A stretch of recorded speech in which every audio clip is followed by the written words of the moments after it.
Hi there, Lindsay here, the Frugal Crafter. Today we're going to take a look at a brand new watercolor set from Paul Rubens. This is the Meiliang solid watercolors. The Meiliang, also known as the Pretty Excellent set of watercolors, is a student grade version from Paul Rubens. So it's made in the same factory, and we're going to take a look at a brand new one. Then I'm going to show you one that I doctored because as it comes, well, hey, let's just show you how it comes first of all. It does come in a pretty nice, well, I would say it's a nice box, but it protects the paint really well. So within the thin cardboard sleeve, there's also like a corrugated cardboard sleeve, so that that just keeps the tin from getting dinged up. You get a set of watercolor paper. This is 3 inches by, let's see, 1, 2, 3, 4, 5, 6, 7, 8, 3 by 8. So it's nice for oversized bookmarks or whatever. You can do it for slimline cards if you're a card maker. Actually, this probably would be a good set for a card maker because it has a good variety of colors and you don't have to mix if you don't want to. You've got a swatch, and what I really love about this this printed swatch is that you have pigment information, which has not come in the previous Meiliang sets. I guess the set of 48, there's an overlay that's got pigment information on it, but the like the set of 36 doesn't have the pigment information. I'm pretty sure the 48 set has a plastic overlay that's got pigment information, but I don't have that set, so so I'm just going by what I have. We're going to compare what the colors are in the 36 set that I recommend, that I've recommended since like 2016 to this set in a second. Then we have a blank swatch card that you can fill out. Now this paper is, I'm not sure if it's actual watercolor paper. It has a tiny little bit of texture to it, maybe hot press watercolor paper, but it almost feels more like cardstock. So I would recommend, I mean you don't have to, but I would recommend, well, the reason I'd recommend making your own swatch is because there is a spot for every one of these, but we'll see when we lay it out. It's kind of like, and this is always happens with the Meiliang watercolors that come with swatches. So you got white, then you got white, champagne, and it goes in order like that. But if you were to turn the swatch like this, the thing goes absolute opposite. If you're going to have, or you can go this way and that's going to go upside down. So unfortunately the swatch isn't laid out with the arrangement of the paints in here. So not a big deal, but you have your pigment information and you can swatch it out, and I really like that. And I have a completed one I'll show you in a second. There is a plastic, plastic kind, I'm going to zoom out a little bit. I feel like I'm going to go out of frame a lot. There's a kind of like a thick plastic divider, and I think this is so you can put this down after you're done painting and it won't get paint on everything. Oh my gosh, except your fingernails and this thing. It's just like a clear plastic or a frosted plastic sleeve that's like a protector. Here you can see the colors. You've got quite a few pastel tones. The pastel tones are mixed in with the other colors, so it is kind of like in a rainbow-ish order, but I didn't really like the order these were put in. So I'm going to show you what I did to the set to make it more my own. You also get a really nice 0.5 pigment liner. I've used this with watercolor and with alcohol marker, and it works great for both. It's a nice smooth writing pen. We've got a pencil, just an H pencil, so it doesn't leave super dark lines. It's one of their Aowin. Aowin is like the parent, Aowin is like the parent name of the Paul Rubens company. And it's called paint pencil. I don't know why it's called paint pencil, but probably because it's being, it probably like is what art pencil or something might, or artist sketching pencil might translate to from Chinese to English. I'm not sure. And there's like a little code, a product code there, I think. It's a nice looking pencil, and it writes fine. Like I said, I have one of these that I've already opened, been using, and it comes with a small real golden Taklon brush. This brush is actually excellent. It's got the beveled aquarelle end, so you can do scraping and scratching and whatnot, and techniques like that, and it's short. And it fits in here, and I wouldn't put the cap back on it. I just took the cap off to show you. It has some sizing in it, but I'll show you one that I've washed and used. But that's, I feel like this is kind of wasted space, this plastic here, but you take that out and you've got mixing areas. Now you can take this part out too, and underneath you will see that there is, it's just kind of glued in, but it's flat. So that glue really doesn't do anything. It doesn't hold it in. I really don't know what the purpose of the hot glue in there is, but this is nice and flat, so if you wanted to take all these pans out, you can. Now, in the previous Pretty Excellent sets, the, I don't know if you can see that. I don't want to like destroy this, but can you see that metal? Pans are all in metal. All of these cakes are metal pans. What I thought when these were, when the Paul Rubens company reached out and asked if I'd like to try these, what I thought they would be kind of like the original Pretty Excellent paints, which are in the plastic packaging here, like ice cube tray style. But they're just they were like either poured in there or maybe they're extruded and plopped in there, but they're all just kind of poured right into the plastic. I'm surprised they didn't do that. And the old tin has wells on there. I usually don't take it out of here, honestly. I usually just leave it in there and use the top for mixing. But yeah, so I was expecting that these would be like that. Now these pans are a little bit smaller than the old 36 set of Pretty Excellent Night. I don't know with the 45 set. I think the 45 set's the same as the 36 set. But we're gonna compare and contrast and all of that good stuff before we're done here. And yeah, this is what you get. And I have no qualms with the quality of the materials. Now this is going for, I think, around 35 or 36 bucks. The 36 set goes for around $20. So it can fluctuate from $17 to $25, what I see. But I'm going to show you what I did with the other set that I got, because I think I improved it quite a bit. All right, so this was not a quick task, but it was kind of one of those fun puttery things. So it comes, you can either get like this baby blue color or purple. I love this aqua of the original Pretty Excellent tin. And then the 48 set comes in a much larger tin, kind of like the tin that the AON 36, or yeah, the AON 36 set came in, or the Paul Rubens full pan student grade set. If you have those, that's the kind of box that comes in. So this is what I did with my other set. So basically I made a swatch, and this swatch corresponds to how these come. That's what I did first. I just made a swatch to correlate with how they were in this clamshell package, because I wasn't thinking about taking them apart at this point. And then I just laminated it with packing tape to kind of be a little barrier. And then I've used the sponge, as you can see. Then I peeled out all of these paints. I just used them, so they're a little sticky. I probably shouldn't put that divider back in. I put little magnets on the bottoms of the pans, and then I actually just took some sticker paper and I put a sticker on two sides. I just basically cut a bunch of sticker full sheet labels into skinny strips, and then I just wrapped it around two sides and tore it off, and then I swatched it with the color of the paint. That way, I could see what the pans were without, and I could like rearrange them or just take the colors out that I wanted, because 52 is really overwhelming in my opinion. So if I have this on my table like this, and I've got I take this right out, then I can be looking at my paints and I can see the little sliver of the swatch on the side. So if I'm not exactly sure what color I had there, I can see it on the side. Is this ideal? Probably not, but I do like it better than the other way. And this way we can also compare the size of the pans.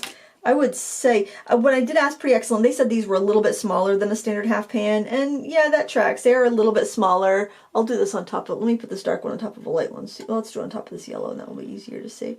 So you can see it is just a touch smaller than the regular half pan. I think they're about the same depth, I should say. They're in these little thin aluminum pans. Sadly, these weren't magnetic pans, because if these were magnetic, I could just put a sheet of magnet in the bottom and then rearrange them however I wanted, or I could use them in like one of those magnetic makeup, like Z palettes or something. So what I did was I just had some self-adhesive magnet sheets and I just stuck them on the bottom. Probably should have something a little bit stronger, because they do want to move around a little bit, but I thought that I liked this a little bit better, and I could arrange them the way I wanted to arrange them and have it so they're spaced out enough that I could see my little swatch on the side when I'm painting. I don't know if it will show up on camera for you, but I could just kind of see that little code on the side, which just, especially with these really dark ones that are very transparent, it's hard to tell, like, is that a blue or is that a green? What is that, a purple? What's going on there? The really transparent dark colors are hard to tell otherwise. And as you can see, this set comes with a gold and a silver, which are very glittery, actually. You can kind of see, let's see if I can get it to catch the light. They're very sparkly and glittery, which I like. They mix really well with the other colors, which I like. And that way you can make metallic paint or glitter paint in whatever color you want. So I think that's nice and versatile. There's quite a few pastel shades. The pastel shades, I feel like those two are very similar. I wish it was kind of like a buttery yellow. There's not really a buttery yellow. There's kind of like a an apricot and like a really pale apricot, like a Joan Brilliant kind of. And then there's kind of like a light pink and then two very similar pinks, like maybe a warm pink and a cool pink, and then two very similar purples, then a slightly bluer purple, then a periwinkle, then a teal, and then a green. I feel like if we had a nice warm buttery yellow, that would be good. I feel like, you know, maybe make those pinks a little bit different from each other, maybe make those purples a little different from each other, or maybe have like a really pastel cobalt blue or something like that, because I don't know, 4 purples, 3 peaches, 2 pinks, that just seems very samey. Obviously there is some mixing white there. That white is not opaque, it's definitely a mixer, and you could mix whatever colors you wanted, which almost renders those Macaron colors or pastel colors kind of mute, but whatever. If you like them, you like them. If you don't, you don't. You know, if you don't like the pastels, just get the 36 set. So there are some duplicates between this set and the 36 set. There are 16 colors that are in this new set of 52 that are in the 36 set, and I'll go over that in a second. Oh, I also want to show you that the paint does not bead up on the mixing area. I didn't treat this with anything, and I was going to clean it up, and then I realized, oh, I should probably show how the paint doesn't bead up. So that's good. It works great for mixing, which is what it's intended to do. And let's take a look at the colors here in the set. See how similar those first 3 pastel colors are. I didn't like the way these were arranged, and when I was swatching them out, I'm like, I don't think I really like this assortment of colors. And I think it's because I didn't like having the pastel shades mixed in with the transparent shades. To me, it just felt kind of, I don't know, just less useful, maybe is the word. But we do have, you know, so we could do a split primary here. We could do cool yellow, warm yellow. We could do cool blue, warm blue. In fact, if you're doing my 30 Days to Better watercolor class, you could do it with this set, because you have if not the colors I recommended, you've got a color you could substitute. Like they don't have the vermilion, but they've got the scarlet, so that's you get a warm red. So these little swatches that are on the side, these are the colors that are duplicated. And I have to thank Paul Rubens for sending, they actually sent me out a, what do you want to call it, graphic that in red they circled the colors that were duplicated, but actually they'd had a couple of typos on this paper. So I went through and I took the numbers down from the set, and then I cross-referenced it with the numbers in my pretty excellent set, because they have changed the names and numbers sometimes. So I just went with numbers because the numbers seem to match perfectly. So they have a color called Viridian. It does not match, like the pretty excellent Viridian is actually number 696. So those two are the same, not what they're calling Viridian there. And there's no lime green in the Meiliang set, in the 36 set, and but there is a scarlet in the 36 set, and in both sets. But I thought that was really helpful, even though there was a couple typos. I think just because the names changed, I think that's where they got a little confused. But yeah, there are 16 colors that overlap the colors that are in this new 52 set. So if you already have this set and you're thinking, I love these paints, should I get this bigger set? You'll have 16 duplications, but the duplications are in probably fairly useful colors, so you may like that. So here you can kind of see the colors that are duplicated. This has pigment information, like I said, which is really handy. All of the pastel colors have titanium white in them, which is PW6. The white that they include in the set is PW5, which is more transparent. Although, let me show you the swatch that I did here. Even though the Macaron colors still are pretty transparent, they don't show up over my black line too well. So just to kind of give you that, I guess the pastels seem kind of weak to me, and I know pastels would be kind of weak anyway, but they're definitely not gouache-like. If you were thinking, I'll just get that and I'll have a palette of gouache. They're not what I would call gouache. But yeah, here you can see the selection of colors. I believe the pigment information is on the Amazon listing too, if you want to have a real deep dive look there. A lot of mixed colors. But you do have, you know, your standard ultramarine blue, PB29. You have your sky blue, which is actually, they're calling it a mix of PB17 and PW5. I'd rather have the intense blue that is in the 36 set, but yeah, personally I prefer the 36 set. Although what they were saying, deep purple from the Meiliang set. Let's see, the deep purple from Meiliang. Do they have a deep purple? Deep Violet 231. Yeah, the 231 in Meiliang looks more like the 100 dioxazine purple that they have here on this set. But there you can see, there is the entire range of colors that you'll get in the 52 set. And let's shoot the swatch out from the 36 set, just so I can have a comparison. I have so much stuff on my table now that I am just getting very confused. Okay, so this is the Pretty Excellent 36 set, and this is the 52 set. So just to kind of give you an idea, I feel like there's fewer reds maybe in the 52 set, probably because a lot of people complain there was too many reds in the 36 set. But overall, I would say that I find the colors in the 36 set to be nicer and more useful than the colors in the 52 set. So if you want my advice, I would say, for me personally, I think the 36 set is a better deal. I like the palette. I like the style of palette better. Now they're in their own half pans. They're not even in the... there is a liner like this that holds the half pans, but you could put magnets on them and move them around kind of like I did on there. But I still prefer the 36 set personally. For one, the 36 set has a sap green that is so much fresher and nicer than the olive green. It has the olive green from the 36 set, but the sap green is so much fresher, and I like that quite a bit better. And I like their, you know, really intense primary, intense blue better than the sky blue they have here. It says it has white. Actually, I mean, it's not bad, but yeah, it's not quite as nice. But definitely, if you want the pastel colors, you want the gold and silver that mix really well, it's not bad. So let's look at some stuff that I've painted with it, because, you know, there's where the proof is in the pudding. So I was painting on the little cards that came with the set. I just did a simple little, how I test my paint, so a lot of times it's just like little simple roses, and I tested the brush out. The brush was great. Just did some bleedy circles. And then this one here, I actually did some color mixing. That was my warm triad.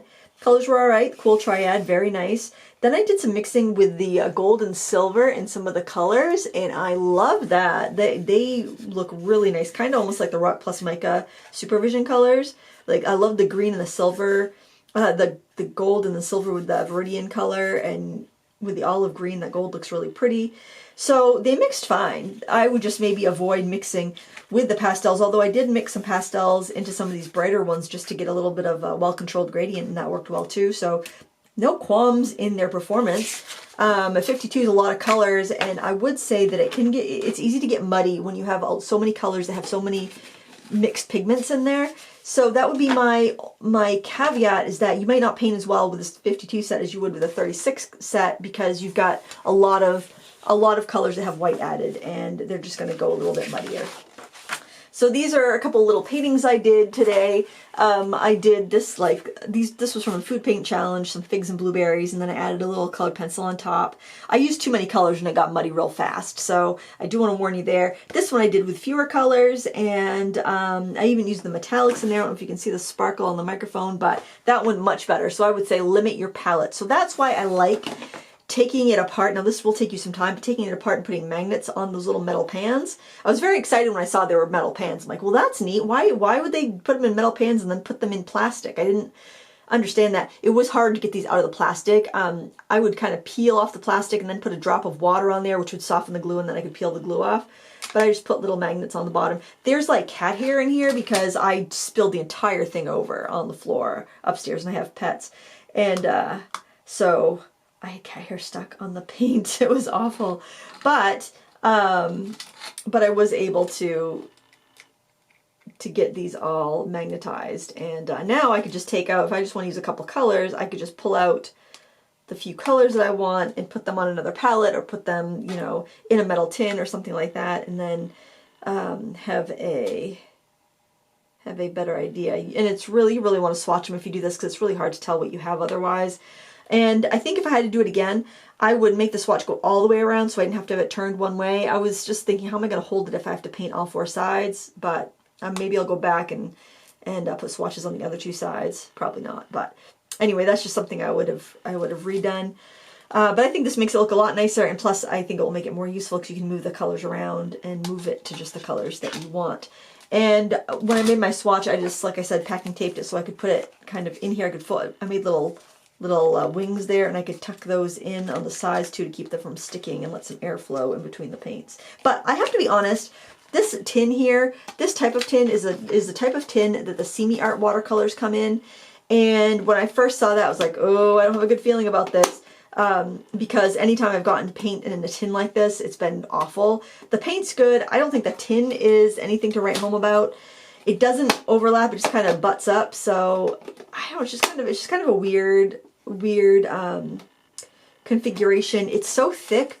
It'd be great if there was some sort of, I guess there is a way to divide it up, but you can only fit 3 things if you use the little divider that comes with it.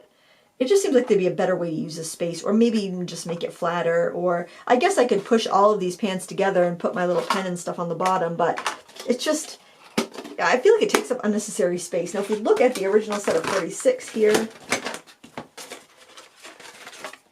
this tin here, it's the same size. It's exactly the same size, like footprint-wise, but it's so much slimmer.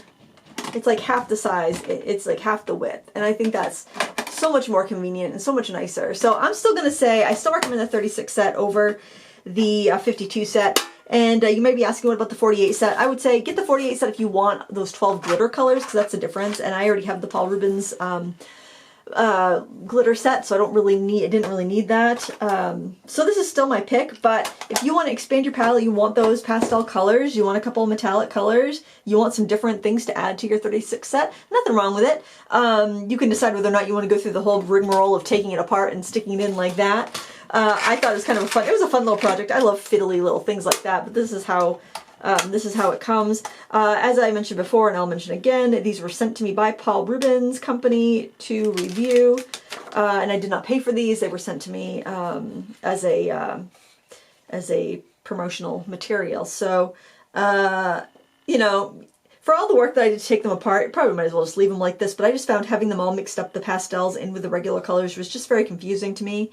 And I thought, if I'm confused by this many colors, somebody that was a beginner that probably more the customer for a product like this would definitely be confused with that many options. So there you have it. There's my information as good as I can present it, I guess. I've reviewed the Pretty Excellent paints. If you want a review on those, I have a very in-depth one that I did many years ago, and then I've compared the new version to the old version of the 36 set. They seem to be identical in quality. I'll take a photo of my swatches and post them on my blog, so you can check those out if you want to like zoom in and you want to compare them, you can.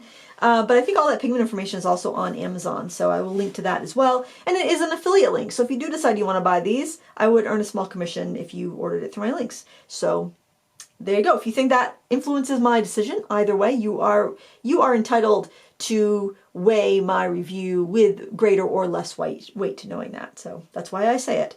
And that is all for today.